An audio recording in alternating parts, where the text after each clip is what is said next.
as I've been saying for a while, Andy Ruiz really is the king of the catfish. And the media are actually playing into all this. They actually assist Andy Ruiz with his catfishing. Because here we've got this article on Boxing Scene where they're talking about a slimmed down Andy Ruiz shows off epic body transformation during photo shoot as he looks to bounce back from Joshua defeat by beating Luis Ortiz in next fight. This epic body transformation. And then they show this picture here, right? Well, it isn't really a epic body transformation at all because as I said I was talking in my Element group to somebody, but I think I mentioned it in a couple videos. He looks heavier to me now than he did for his last fight against Chris Arreola. So the only transformation is him gaining a load of weight. Never mind losing it. He's gained a load since the Arreola fight. And indeed, at the weigh-in, he turned up and he was just under 269 pounds. It was 268 and 3/4. So I'm going to round that up to 269 pounds. That's a pound heavier than he was against Anthony Joshua. So now I know there's a lot of people out there. There's a school of thought that says Ruiz is better when he's heavier. I say that persistence pays. He took off a lot of weight and he was doing very intense training, probably the kind of training that he's not used to doing when he was with Eddie Reynoso. And he came in the Arreola fight and he looked more vulnerable in terms of punch resistance. He said he felt weak and so on. And I don't doubt him because when you have to cut your calories, when you have to eat a completely different diet, when you've lost a load of weight in a relatively short space of time, it takes its toll on your body. Your body needs time to adjust to all of those things, to being lighter, to functioning on less calories and so on. It takes time.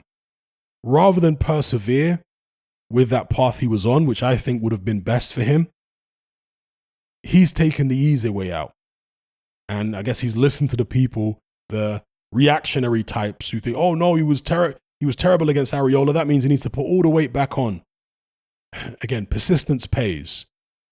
Ruiz now has the excuse to stop watching what he eats, to stop living and training like an athlete.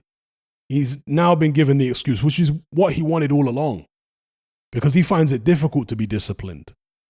You see? And so all you guys saying he's better off when he's fat, well, again, you've helped him relapse basically and given him the excuse that he wants. He's come in 269 now. In terms of his body composition, he does look like he's got more muscle and less fat than when he fought AJ. And that is down to Eddie Reynoso, because Eddie Reynoso had him doing all this weightlifting, particularly with the legs. His legs are a lot more defined and strong. Now, one thing I liked in the Chris Arreola fight, and yeah, it was a flawed performance, and he did look vulnerable in terms of punch resistance. But one thing I liked is that because he was lighter and because he'd strengthened his legs, that allowed him to actually box. Never seen Andy Ruiz box before. But against Chris Arreola, he had the leg strength and he was light enough to get up on his toes in the second half of the fight and actually box Arreola. And that's what won him the fight. So I like the versatility that a lighter Ruiz is able to have. This heavier version of Andy Ruiz is not going to have that kind of versatility.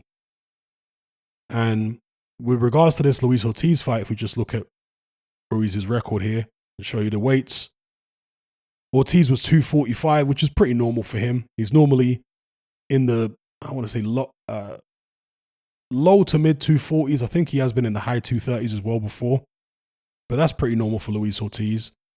Ruiz 268, that is more or less 13 pounds heavier than he was last time, because he really 269, because 268 and 3/4. It's more or less 13 pounds heavier. In English money, that's just under a stone. That's a lot of weight to put on since his last fight. He says he feels stronger. Well, I'm sure he will feel stronger, but will he be fast enough to, I'm expecting him to beat Luis Ortiz.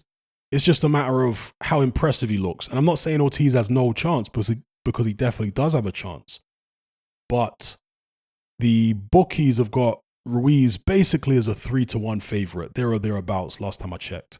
And Ortiz is a 3-1 underdog, which are pretty long odds, really. So that's where that is.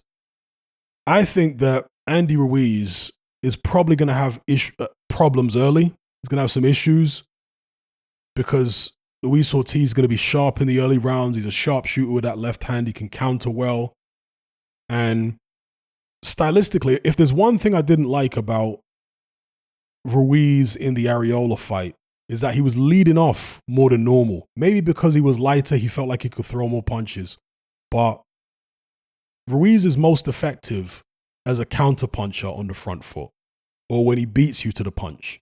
That's when he's most effective. When he's just leading off and you're not really giving him anything, like the opponent is not really throwing anything for Andy Ruiz to try and counter or beat, Ruiz isn't as effective with that. He leaves himself open. Ruiz often throws wide hooks rather than short hooks. Sometimes he'll throw short hooks, but a lot of his punches are wide, and you can punch in between them if your timing is there. And obviously with Chris Arreola, the timing was there. So with this Luis Ortiz fight, I think he's going to have problems early. That's what I see with Ortiz's counter punching. As the fight progresses, Ruiz is going to have to apply more pressure, and I think he will, because he'll get outboxed at times. And the more pressure he applies behind a tight guard, looking to get in very, very close before he lets his hands go and go into the body, that's where I think he'll start to take over the fight. And I'm expecting a late stoppage win by Andy Ruiz, if not a points victory. That's what I'm expecting. But I think early on, he's going to have issues with Ortiz, and Ortiz is going to win rounds early on. And, we talk about Andy Ruiz's punch resistance in the Arreola fight. Ortiz's punch resistance didn't look too clever against Charles Martin. He was down twice from a jab on one occasion. If a Charles Martin jab is putting him down, I'm sure Andy Ruiz has got the power to hurt Luis Ortiz as well and maybe take him out. So that's what I'm going for in terms of a prediction. Again, I'm disappointed. I'm not surprised, but I'm still disappointed that Andy Ruiz has packed all the weight back on, even if there is less fat than last time and more muscle. Still disappointed. If somebody could get Andy Ruiz to stick to a diet, and I'm talking about an athlete's diet, but just a clean diet, if Reynoso could get hold of him, put him in a boot camp for like a year, I think Ruiz comes out weighing no more than 240, and he's strong at 240. It's going to take time to adjust. Persistence pays, but Ruiz wants an excuse to go back to his old ways and his old eating habits. And there you have it. The Arreola fight was the excuse that he was looking for all along. So there you go. That's my take on Andy Ruiz versus Luis Ortiz on a Sunday for some reason. Not sure why. But yeah, that's my take on it. Give me your take in the comments below.